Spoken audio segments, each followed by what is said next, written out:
Assalamualaikum warahmatullahi wabarakatuh. Di video kali ini saya akan membahas tentang Internet of Things atau IoT. Pasti untuk kalian semua pasti ada sebagian orang yang udah mengenal apa itu Internet of Things atau IoT, ada juga yang belum. Jadi Internet of Things itu kalau di SMK merupakan sebuah mata pelajaran yang udah ada di semester 1, tepatnya pada kelas 11. Internet of Things ini sendiri kalau di kurikulum Merdeka sudah menjadi salah satu elemen dari mata pelajaran sistem informasi jaringan informasi dan aplikasi kayak gitu. Nah, sebelum lanjut, jadi apa aja sih Bu yang bakalan dibahas di mata pelajaran Internet of Things atau IoT ini? Jadi di mata pelajaran Internet of Things atau IoT ini saya di sini akan menjelaskan tentang roadmap belajar IoT. Jadi kalian akan belajar tentang pengenalan IoT, pengenalan komponen elektronika dasar, pengenalan listrik dan teknik digital, kemudian kalian belajar dasar pemrograman Arduino, pengenalan microcontroller, pengenalan sensor, pengenalan aktuator, konektivitas, contoh, sekaligus nanti di akhir semester kita akan mencoba membuat sebuah project Arduino secara mini project. Nantinya di situ kalian akan dibagi menjadi beberapa kelompok dan setiap kelompoknya akan membuat sebuah project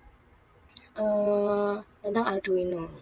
Untuk topiknya sendiri nanti kalian akan mengambil topik dengan mengimplementasikan kegiatan kehidupan sehari-hari dengan menggunakan IoT gitu ya. Nah, langsung saja. Jadi saya akan mengenalkan apa sih IoT itu atau Internet of Things itu. Nah, Secara umumnya, IoT atau Internet of Things adalah sebuah teknologi yang menghubungkan berbagai perangkat melalui jaringan internet. Apa sih maksudnya, Bu? Saya kurang paham. Jadi, teknologi berarti suatu hal yang baru, ya kan? Yang menghubungkan perangkat yang satu dengan perangkat yang lain menggunakan jaringan internet. Misalnya contohnya apa sih, Bu? Saya nggak tahu. Misal kasih contoh ya. Misal kalian punya toko nih. Di toko kalian ada yang namanya kalian pasangi CCTV. Kita pasang CCTV. Nah, CCTV ini kita bisa memantau biasanya kalau kita memantau CCTV itu kan melalui komputer yang ada di toko tersebut kan. Nah, namun dengan adanya IoT ini kita bisa memantau CCTV bisa melalui smartphone atau telepon cerdas kita. Dan bukan hanya itu saja, kita juga bisa memantau kondisi toko kita dari jarak jauh. Kita bisa memantaunya di rumah, di kantor, di pasar. Nah, dengan menggunakan teknologi IoT. Mengapa kok bisa, Bu? Bisa. Apa syaratnya? Ada yang menghubungkan, yaitu dengan salah satunya adalah menggunakan jaringan internet. Ada contoh lain lagi. Ini bukan tentang jaringan internet, tapi tentang teknologinya. Sekarang kalau di rumah-rumah yang sudah menerapkan kayak smart home, biasanya kalian pasti sering menjumpai kan orang bisa menyalakan atau mematikan televisi atau AC atau lampu melalui HP kan.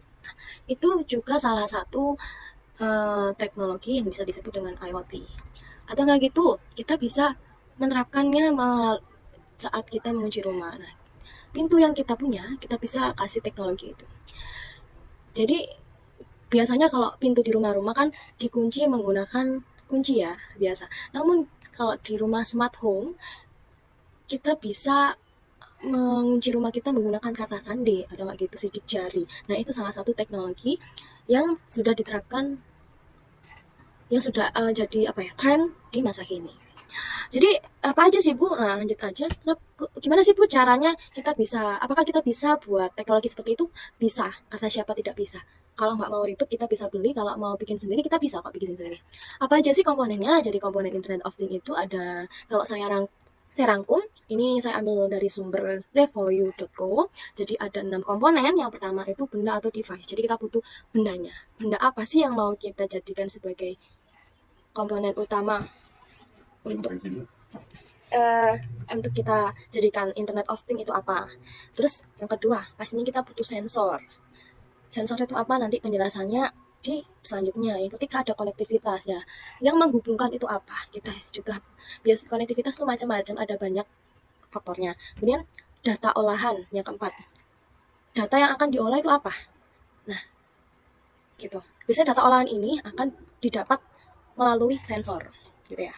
Kemudian ada user interface-nya atau UI-nya. Misal kayak aplikasi tadi pasti ada user interface-nya, ya kan?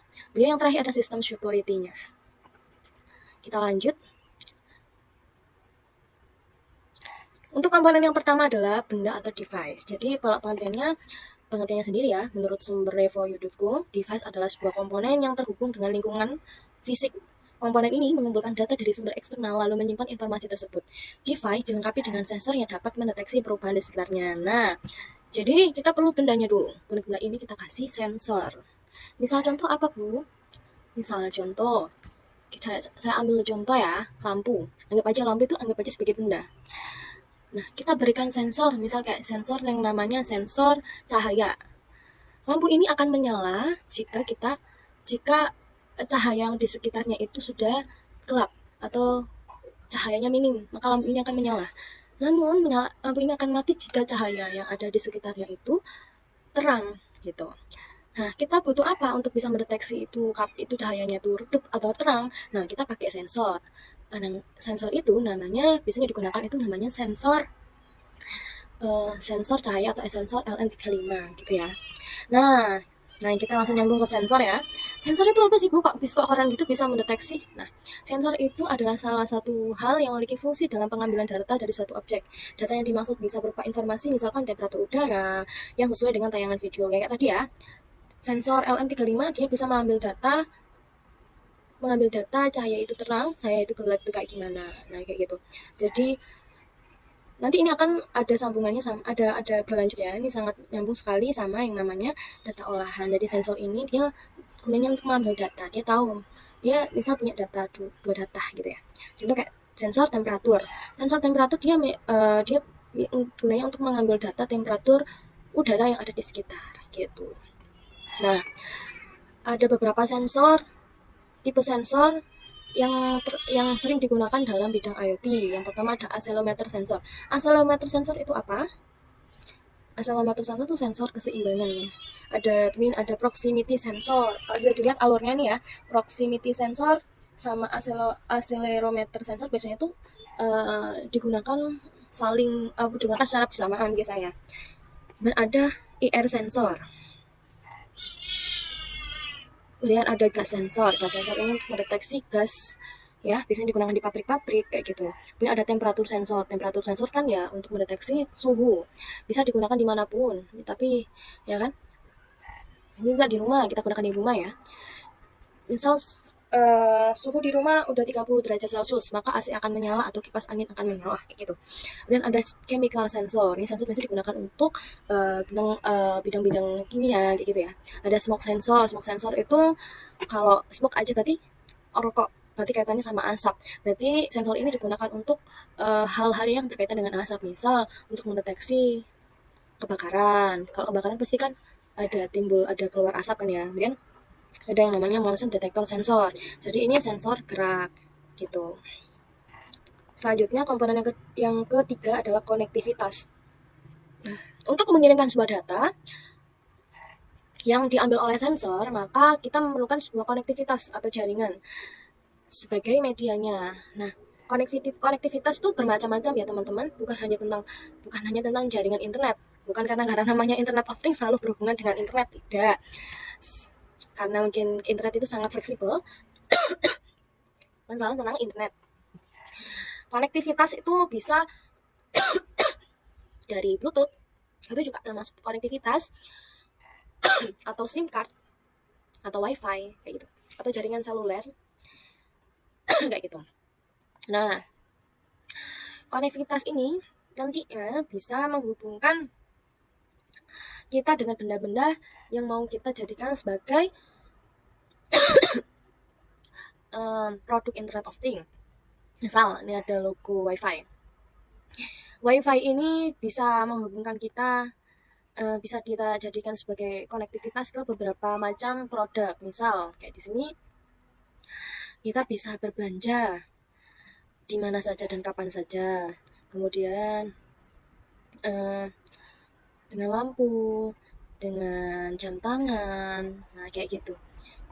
Kemudian selanjutnya adalah data olahan.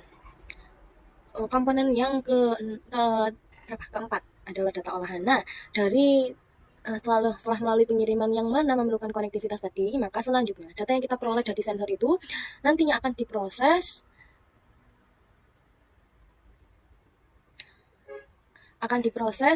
dan akan menjadi variabel untuk membentuk suatu perintah. Perintah ini maksudnya apa? Perintah ini nanti masuk data-data yang didapat itu tadi nanti bisa dijadikan variabel untuk peraturan untuk dibuat jadi sebuah program gitu ya. Jadi kita nanti juga pasti akan memprogram ya. Gitu. Nah, ini adalah salah satu alur bagaimana data itu diproses. Jadi data pertama itu kita harus yang pertama data ditransmisi, dan data di decoding, data di quality handling, kemudian dilakukan normalisasi, kemudian data itu disimpan. Nah, data ini disimpan berarti nanti data akan di-query dan di report akan melalui tahap analisis. Analisis itu ada 3, query data, visualisasi data, dan rules based data analysis gitu. Nah, komponen selanjutnya adalah user interface. UI atau user interface adalah tampilan yang memungkinkan pengguna memantau dan memanipulasi data. UI termasuk komponen IoT yang terlihat nyata karena langsung berinteraksi dengan pengguna dan sistem terjadi di sana. Ya, seperti tadi, kita bisa menyalakan televisi, AC maupun lampu melalui smartphone, karena di smartphone kita udah ada aplikasinya, ada tombol on off-nya, kita tinggal mau on atau off bisa langsung. Nah, ini salah satu alasannya mengapa UI itu sangat terlihat nyata oleh pengguna, karena langsung bisa dirasakan sama pengguna, langsung bisa digunakan gitu. Nah, komponen yang terakhir itu apa? Nah, misalnya ini, ya kan, kita bisa langsung kontrol pakai handphone kita, kan nggak usah ribet-ribet ya, langsung kontrol pakai HP udah bisa. Kemudian selanjutnya komponen terakhir adalah sistem security. Jadi keamanan kan salah satu komponen yang harus diperhatikan dalam IoT. Pembuatan sistem security juga bisa diterapkan dengan penyediaan tools untuk withstand atau menahan, recognize, monolith, recap, memulihkan device, dan kemungkinan dari serangan yang berbahaya. Jadi yang namanya hacker itu nggak hanya cuma di aplikasi, tapi di Internet of Things juga ada yang namanya hacker, karena nggak menutup kemungkinan IoT itu akan selalu berhubungan dengan yang namanya aplikasi gitu ya. Nah, selanjutnya kita berbicara manfaat Internet of Things di berbagai bidang. Nah, tadi kita sebenarnya sudah membicarakan tentang manfaat atau kegunaan atau implementasi dari IoT ini sendiri di berbagai macam bidang. Nah, bisa dilihat ya dari skema ini bahwa Internet of Things itu bisa berjalan di shopping, airport, stasiun, kemudian bisa berjalan di toko, terus airplane, kemudian di kantor-kantor pemerintahan, di rumah. Nah, seperti itu. Jadi IoT itu kalau kita kan nggak menyadari ya. Sebenarnya kalau kita menyadarinya bahwa IoT itu sudah ada di sekitar kita. Hanya bagaimana saja kita bisa mengenalinya apa tidak. Gitu. Dan kita bisa menciptakan IoT itu sendiri. Nah, manfaat IoT sendiri. IoT bisa diterapkan di semua device, bukan hanya di smartphone. Di komputer juga bisa, di PC kita bisa, kita bisa mengontrolnya tuh pakai gamebot ya. Tuh. Dan IoT bisa dipakai oleh semua orang. IoT bisa menjadi layanan, juga bisa menjadi sebuah bisnis yang sangat menguntungkan. Contohnya sekarang udah banyak sekali perusahaan-perusahaan IoT yang sudah memasarkan produknya karena dinilai kalau produknya itu sangat membantu sekali. Ya, dan juga bisa bisa menjalin jaringan. Dan dengan IoT kita bisa mengontrol segala macam dari mana saja dan kapan saja. Gitu ya. Nah, selanjutnya. Nah, itu aja untuk topik kali ini. Jadi topik kali ini kita belajar tentang pengenalan dari Internet of Things ini dulu. Terima kasih.